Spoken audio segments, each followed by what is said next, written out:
ආයුබෝවන් දුවේ පුතේ. අද මම ඔයාලට අරගෙන ඇවිල්ලා තියෙන පාඩම වන්නේ නර්තනයේ මූලික අංගහාරය මණ්ඩිය පාසරඹ ගොඩසරඹ යන මාතෘකා ඔස්සේ මේ පාඩම සාකච්ඡා කරන් යන්නයි. ඉතින් පුතේ නර්තනයේ මූලික අංගහාරය කුමක්ද? දේශීය නර්තන සම්ප්‍රදායට අයත් නර්තන ක්‍රියාත්මකයන් තුනෙන්ම සාම්ප්‍රදායික ලක්ෂණ නැතහොත් මූලික අංගහාරය මණ්ඩිය ලෙස හැඳින්වේ. මණ්ඩිය පාද අතර තබාගත යුතු දුර ප්‍රමාණය මිටි රියනක් ලෙස හැඳින්වේ. දැන් පුතාලට පෙනෙන පින්තූරයෙන් බලන්න අත මිට මොලෝලා ඉහළ දෙසට බලද්දී ඒ ප්‍රමාණය තමයි අපේ මණ්ඩියේ දුර ප්‍රමාණය. ඒ අපි හඳුන්වනවා මිටි රියනක් ලෙස. දණ්ඩියම නර්තනයට පිවිසෙන ආධුනික නළුවා හෝ නිළිය විසින් සරඹ අභ්‍යාසයේ දෙන්නේ දණ්ඩියමේ සරඹයි. නර්තනයට උචිතසේ ශාරීරික නම්‍යතාවය රඳවා ගැනීමයි එහි අරමුණ. ඉනතෙක් කුසට සරලනසේ ගස් දෙකක් කරහා බැඳගත් දණ්ඩියමක් මේ සඳහා යොදා ගන්නවා. බොහෝ විට මේ සඳහා යොදා ගන්නේ පුවක් කඳක්. දණ්ඩිය කඳ අල්ලාගෙන තමාගේ ඉනතෙක් නැවීම මෙහි අනිවාර්ය අංගයකි. දණ්ඩිය මේ සරඹ ලෙස මෙය හඳුන්වයි. ඉහත දැක්වූ කරුණුවලට අනුව දණ්ඩි කඳ, දණ්ඩි කඳේ පහත් වී සිටින ඉරියව්ව, දණ්ඩි කඳේ උස මට්ටම මෙයින් නිරූපිත වෙනවා. පින්තූර දෙස හොඳින් නිරීක්ෂණය කරන්න. පාසරඹ නර්තන කලාව හදාරන ආධුනික ශිල්පියාගේ පාද චලන නර්තනයට උචිත වන ආකාරයෙන් හුරු කර ගැනීමයි. එය විශේෂ පද කොටස පාසරඹ නමින් හැඳින්වෙන අතර දණ්ඩියමේ සරඹ ලෙසත් හැඳින්වේ. ආධුනික නැටුම් ශිල්පියෙකු හදාරන මුල්ම අංගය ලෙස හැඳින්වේ.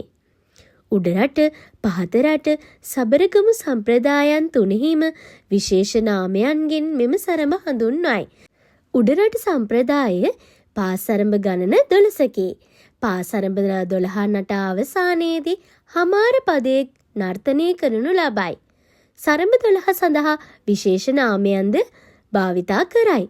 පහතරට සම්ප්‍රදාය පාසරඹ ගණන 12යි. සෑම සරඹ අවසානයේ හමාර පදයක්ද දක්නට ලැබේ. සරඹ නාමයන් නැත. සබරගමු සම්ප්‍රදාය පාසරඹ ගණන 12කි. සෑම සරඹයක් අවසානයේ හමාර පදේ නටයි. පාසරඹ 12 සඳහා එක් හමාර පදයකි. පාසරඹ නැටීමේ වැදගත්කම වනුයේ පාද හුරු කර ගැනීම, මණ්ඩිය සකස් කර ගැනීම, දණහිස් දෙපස විහිදවීම සඳහා පුහුණුව, පාද අතර තබාගත යුතු දුර පිළිබඳ අවබෝධය, ශාරීරික නම්‍යතාවය ඇති කර ගැනීමයි. පාසරඹ නැටීමේදී දැකිය හැකි විශේෂ ලක්ෂණ ගැන කතා කරොත් දුවේ පුතේ, පාද චලන පමණක් යොදා ගැනීම, පද කටින් කියා නර්තනය කිරීම, දණ්ඩි කඳ භාවිතය, සරඹ නර්තනයේදී බෙරේ යොදා නොගැනීම, තෙයි යන පදේ මූලික කොටගෙන සරඹ නිර්මාණය වී තිබීම, සරඹ පද සරල බවින් යුක්ත වීම. සරඹ අභ්‍යාසයේදී පිළිපැදිය යුතු ගුණාංග ලෙස නිවැරදි අංගහාරය පවත්වා ගත යුතුයි, ලය වේගයන් පවත්වා ගත යුතුයි. පාසරඹ නර්තනය කිරීමට අවශ්‍ය 1 සිට 12 දක්වා පාසරඹ නාමයන් සහිත හමාර පදයේ දැක්වෙන පින්තූරයක් ඉහත දැක්වේ. සාම්ප්‍රදායික නර්තනයට හස්තපාද හුරු කර ගනිමු. පාසරඹ නැටීමෙන් අනතුරුව ආධුනික ශිල්පියා ප්‍රගුණ කළ යුතු වන්නේ ගොඩ සරඹයි. ගොඩ සරඹ නැටීමේ අරමුණ වන්නේ දෑතේ හුරුව ලබා ගැනීමයි. අත්ගෙන නටන නිසා අත් සරඹ යන ලෙසද හැඳින්වේ. පාසරඹ මෙන් නොව ගොඩ සරඹ සඳහා එකී සාම්ප්‍රදායික අනන්‍ය වූ බෙරේ භාවිතා කරයි. විලම්භ මධ්‍යලය ප්‍රභේද අනුව නර්තනයේ යෙදෙයි. උඩරට සම්ප්‍රදාය ගොඩ සරඹ 12ක් ඇත. සෑම ගොඩ සරඹයක් අවසානයේම එකී සරඹයට නිශ්චිත වූ කස්තිරමක්ද නටනු ලැබේ. කස්තිරම යනු පද කොටසක් අවසානයේදී නටන විශේෂ පද කොටසකි. ගොඩ සරඹ 12 හැඳින්වීම සඳහා වෙනම නම් 12ක් ඇත. පහතරට සම්ප්‍රදාය ඉලංගන් සරඹ නමින් හඳුන්වයි. සංඛ්‍යාව 12කි. කස්තිරම ඉරට්ටිය නමින් හඳුන්වයි. එක් එක් සරඹ සඳහා ඉරට්ටි 12කි. සරඹ හැඳින්වීමට විශේෂ නාමයක් නැත. සංඛ්‍යාත්මක නාමයන් හඳුන්වයි. සබරගමු සම්ප්‍රදාය දොමින පද ලෙස හැඳින්වයි. කස්තිරම හමාර පදයේ ලෙස හඳුන්වයි. සරඹ 12කි. සරඹ 12 සඳහා එක් හමාර පදයකි.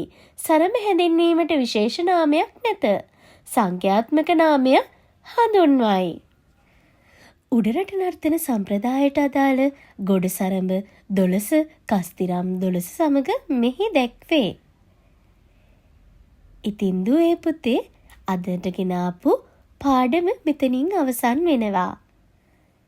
ඔයාලා හැමෝම මේ වීඩියෝ එකට සවන් දෙන ගමන් කෙටි සටහන් පොතට අත්‍යවශ්‍ය කරුණු ටික ගොනු කරගන්න. ආයුබෝවන්.